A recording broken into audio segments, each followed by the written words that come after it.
রোববার বিকেলে ২৫০০ উপজেলা সাব রেজিস্ট্রি অফিস দলিল লেখক সমিতির নতুন কমিটি গঠন উপলক্ষে আলোচনা সভা ও দোয়ার আয়োজন করা হয়। আয়োজিত অনুষ্ঠানে প্রধান অতিথি ছিলেন বিএনপির ঢাকা বিভাগীয় সহ সম্পাদক নজরুল ইসলাম আজাদ, মাহমুদুল্লাহ লিটনকে সভাপতি ও মীর মেহেদী হাসান রানাকে সাধারণ সম্পাদক করে ১৭ সদস্যের কমিটি ঘোষণা করেন প্রধান অতিথি আজাদ।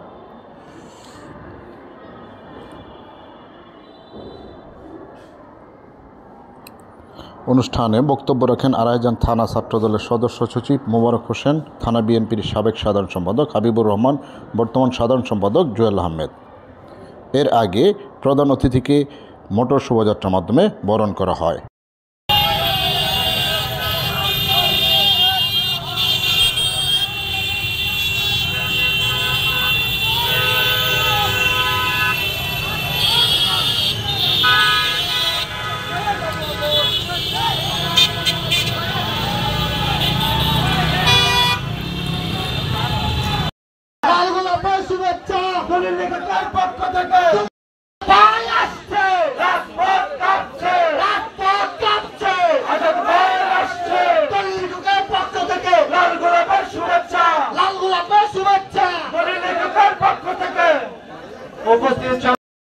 স্বেচ্ছাসেবক দল কৃষক দলের নেতৃবৃন্দ, আসসালামু আলাইকুম।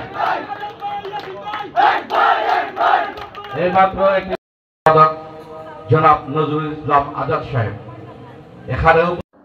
Saidul Hasan, CO TV, ২৫০০, Narayanganj.